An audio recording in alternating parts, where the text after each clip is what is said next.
Well guys, welcome back to another video. I want to thank you guys for liking, subscribing and keeping everything up, even though I've been gone for a bit. I've just checked and I've hit something like 988 subscribers. That's absolutely amazing. So I just want to thank you all. You're an amazing audience. And if you're new here, join what I think is now an army. Yeah, that's right. We are an army. So anyway, I just thought I would make myself a little bit louder because people are saying I'm too quiet. So I've just realised that I'm probably being too quiet before, but hopefully I'm loud enough now. So anyway, what if Deku was reincarnated? So right now I'm taking so many creative liberties. It just doesn't really follow a what if, but you know what? I don't know. I feel like it'll be different in this video. Unique, I guess you could say. So anyway, to jump into the story, Deku has now mastered 100% of One For All, and he is in his fight with Shigaraki. This fight is it's looked like it's been going on for a long time, and we find out it's been going on for almost 2 hours. Deku and Shigaraki are both filled with blood, and Aizawa passes out from basically hitting a direct attack on Shigaraki. Shigaraki's quirk has now activated, and he's starting to decay. Well, use his decay attack. Deku quickly floats up in the air and flicks him with 100%. Shigaraki then decides to use his strength enhancing quirk to jump at Deku. Deku jumps at Shigaraki. They clash. This clash is the biggest clash they've ever seen in history, and it wipes out what would be two cities. But the cities have been evacuated by then due to all the heroes surrounding it. This collateral damage does kill Aizawa, though. I'm sorry, guys. Aizawa is dead. It also kills Shigaraki, and sadly kills our main character, which is Deku. But of course, this is what if Deku was reincarnated. So Deku gets reincarnated, and you're never gonna guess where. It's a fantasy world. But first of all, he bumps into the original person of One For All, and basically, the brother to All For One. So basically, what he says is, Deku, you've done good, and I'm glad it's you who's taking this quirk to the grave. And then all the spirits of the One For All before, including All Might, he's already dead, I'm sorry guys. So all 8 of the spirits lift up Deku to what looks like a cloudy place. Then God comes out of nowhere. This is God of Earth, and what he said, he's rewarding Deku for basically A, achieving his dreams, and B, protecting the world by becoming a hero. This is when we find out that Shigaraki was taken over by All For One and was an evil force, and there was no way to take him out other than die. So I'm sorry that he had to kill somebody, and Deku was like, I realised that when he killed Uraraka, and then Deku gets all sad, but then he snaps out of it. That is when Deku is offered 2 things. He can either offer to end his life or become a hero somewhere else. Deku, wanting to become a hero somewhere else, decides, to choose the option becoming a hero somewhere else. So he becomes a hero somewhere else. Okay, I'm so sorry. I've kind of hit a mental circle there. But anyway, back on track. So the god says to Deku, well, okay. He clicks. Not that bad of a click. He's a god, so it's like one of those sparky clicks. It's like a click you'd expect from Zeus. It sparks everywhere, and Deku starts to basically surrounding blue particles going to the sky, which is like him being teleported. He then wakes up in another cloudy place, and he's talking to another god. And this god's like, whoa, who are you? And that's when the original god of Earth comes and he's like, hello, and then the god of the new Earth that Deku's in is like, wait, whoa, brother, and then that is when they have a conversation and everything is cleared up, and basically the god is like, okay, yeah, I can reincarnate in here. So this is the hero you're sending me. Well, you saved the other world, so hopefully you can help me out here. Well, this world, it's a bit more laid back, so you're going to have to introduce some of your further on technologies to push it forward a bit. You're also going to have to be forefront of the attack, and you're going to have to save this world, but don't worry, you have until you're 18 years old. I've chosen 18 because why not? It gives him time to train, but you're being reincarnated into somebody who's 3 years old. Don't worry, no one's mind is being taken out. We're just putting you there, but we're not letting you remember your memories until you hit... we'll go until you hit 4 years old. Yeah, we'll go until you hit 4 years old, because we don't want to A, shock the parents, or B, shock your own system. And 4 years old is when you start being able to move and talk, so we don't want to basically trap you in a human torture prison, you know? And Deku's like, oh, that's nice of you, thank you. That's when the god then talks to him. So what classes do you want? First of all, there's the lower classes, which are quite common, and that's basic magician. They can do average stuff like create water, like manipulate water. Manipulate water and spark fire, so they click their fingers, and Deku's like, whoa, hold on, magic? And that's when the god starts to explain that there's certain tiers of magic, with the strongest ones either being Archmage, which is a master mage, or being a high class magical swordsman. I don't know. I'm kind of gonna have to work on that one.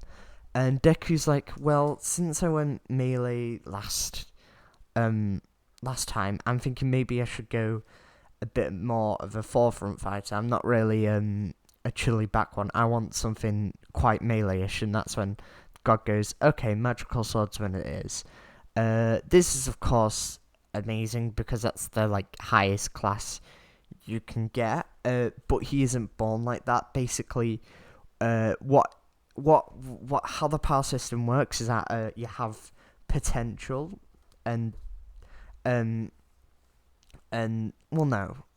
have potential, but you're never limited to one class. The reason the guy wants to know what class Deku is because A, he's old enough to choose, because he's around, he's quite old. It's the end of the series I'm going for.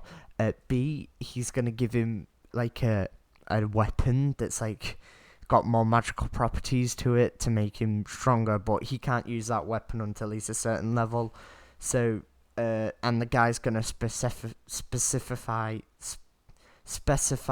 basically customize his stat layout to make him strongest for being a magical swordsman, rather than giving him too much mana but not enough health and all that. So basically, what the god has done, he has made him specify to a magical swordsman. Of course, there's other routes, but due to him wanting to be a hero, he's going to have to become some sort of adventurer in this world, or some sort of noble. Just to fill out if you don't know what I mean by that, an adventurer will be a person that adventures around, and noble will be a higher class society. I feel like this is a good time for me to also mention there is two societies. There's the commoners and the nobles. The nobles are the higher up, and then there's the royalty, which is the king. And finally, then there's the heroes, which is a select few people, and then the strongest people in the world, and they're most likely legend heroes, which are dead heroes, so they become legends, because you can only become a legend once you're dead, so that's how you mostly get given the title of hero. and you can only be given the title of hero once you basically save the world, which is what Deku's off out to be. So there's rare few heroes in history, and most of them have died in combat, which is pretty sad, but yeah. Anyway, sorry for clearing my throat a bit weird, but going back to the story, Deku gets reincarnated, so where his stats are mostly focused in is magic, stamina, defense, and so magic, stamina, defense, magic, stamina, defense, and health. Where his stacks are lacking a bit is it's like crafting stat. So his crafting skills are lacking a bit, but one thing you can do is train a certain skill up, but his stats for crafting are low. So he has we'll go stats for crafting are low. It's so there's 4 stats. No, there's health. There's a health stat. There's we'll go dexterity, which is health, instead of calling it health. Then we'll go strength. I'm writing these down, by the way, so I don't forget them. Dexterity, strength. We'll go mana capacity as well. What else can I do? Mana capacity. We'll go stamina as well. Right, so now I'm going to explain how these work. So dexterity is like health. Strength is like how quick you go. Mana is how much mana you have, like how much mana's more of a skill, and in fact, scratch mana from the stats list because that's more skills. Mana capacity is how big of a spell you can shoot out, how many spells you can shoot out. Stamina is how long you can swing a sword for and run. So just to clarify, if your mana capacity runs out, your stamina runs out as well. So once you've used up all your mana capacity, it can rely on stamina, but once you run out of stamina, it can't rely on magical capacity. So him wanting to be a swordsman could be an issue, because if his mana capacity relies on his stamina, it means that he won't have enough stamina to work as a magical swordsman. Anyway, I hope that kind of clears things up. If not, I'll make a whole video explaining the systems, I guess. So anyway, Deku's reincarnated.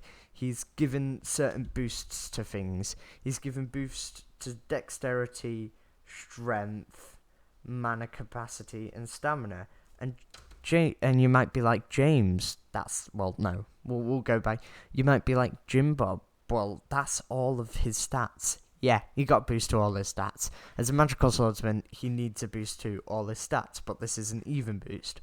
As if he went Archmage option, it would have been a boost to mana, capacity, and dexterity, but lacking on strength and stamina. But instead he went for this all-around build. So he spawns in the same way he does normally, and he wakes up to basically being in the middle of a forest. He wakes up at 4 years old, and he realizes that he's quite able for a 4-year-old. He can actually move like he usually could. Normally, that's without One for All. And that's when he wakes up and he realizes that there's blood everywhere. This shocks Deku, but he's kind of used to it after the hellhole he just came from, which was defeating Shigaraki. Lots of people died. So he wakes up and he realizes that there's his dead mum is on the floor, his dead dad is on the floor, and the only survivor was him. This is dead horses and dead guards. So what has happened is his whole family has been murdered as soon as he gets in there, and he's left stranded in a forest. So he's like, what's the first thing I can do? Well, I should probably loot my father's body. That's when basically like a arrow, like a golden light is shining. This golden light is, of course, well, the god pointing him where to go. So he opens this crate, and this is when a compass comes up made out of what seems like ancient technology. It's like colourful magical stones, and it's just rather than using the magnetic pull of the universe, it uses magic, but that is actual magic. And he realizes when he activates it, it does take tick from his mana capacity, but he has a lot of mana capacity that the amount it takes it's not affecting him, but it's certainly happening. So it's using up his magic to power the compass, which he finds pretty cool. So anyway, that's when he realizes that there's a sword there. So he picks up the sword, and the sword, of course, glows different, like basically glows blue and green like his One for All lightning did, and it adjusts to the size of him. So he's got a sword that adjusts to the size of him. It looks like it's a two-handed sword, but due to Deku's increased strength, he wields it with one hand so far. Due to him not wanting to stick out, the sword turns into what technology would look in them days. So it turns into a dragon bone sword. This is a sword that is quite expensive, but due to his family being in nobility, nobility, is that a word? It's not too out of the normal. That's when Deku starts his trek back to his home. So he uses a compass, and that's when God gives him a little hint through a system, which is a little bit like a video game. He gets a notification in the corner basically saying, think about where you want to go. And that's when, as he's still got all his memories of him being a kid, because now you've got to think that he hasn't forgot. He's just put his memory, he basically gave him access to his memory. So he's been living these 4 years, but he didn't remember any of his past life, and now he does. So he can remember what home looks like. So he thinks about going home, and on his way home, he kind of comes to terms with what he thought was father dying, due to him only meeting him for 4 years old, and Deku's quite older now. He understands that death happens. He understands it sucks, it affects him a bit, but by the time he gets to his house, he's absolutely fine. Bear in mind, his house was about 6 hours walk. Within the first 3 hour walk, Deku's like, why aren't I getting tired? That's when he opens his stat board again and realizes his stamina is quite high. So even though he's carrying a mildly heavy sword, he's not losing too much stamina. And that's when he also realizes another thing, and that's a section called item box. So he basically activates the item box without knowing he activated the item box, and that's when he realizes there's bread and as well butter on the inside. So he pulls that out of his item bag and starts eating it, of course, because he's hungry. And that's when he realizes it gave him a stat boost in stamina. So he decides to start running, and that's how he got home within 6 hours. It was quite an impressive feat. Once he got home, he was greeted by a butler called John. Don't know why I called him John. I like the name John, so I'm gonna go with it. So he's approached by the butler John. That's when Deku basically goes to John, really panicked, that informing him that's what's happened. So John informs what the police are in this world, and they're just guards, because it's like a medieval world. So all the guards go to basically investigate what's happened, and that's when Deku goes home and rests for a bit. Deku realizes that he is now basically the man of the house. So So where does all this power go? Due to him not having any ancestors or anything, he's actually an orphan. But because this world is pretty primitive, they don't have the orphan system or anything like that. So Deku actually is in control with his wealth. So he's now become basically a noble. And the nobles are split up into 4 classes. There's class 4 noble, which is the highest, and class 1 noble, which is the lowest. Deku's dad was a class 2 noble, but he's been moved down to a class 1 noble due to what's happened. So because Deku has taken over his dad's position, he's been demoted due to his age, and he'll get promoted once he hits 18 years old, unless he does some awesome feat which will get him promoted to 2 or 3 or 4, class systems, so anyway, this where does this lead us? This leads us to Deku wanting to understand how to become a magical swordsman, because he realizes that his main goal should be that, because there's no way he could avenge his parents with no power, so he has to actually get some power of himself. So he hires a tutor. This tutor is a mage, and then he hires a swordsman tutor.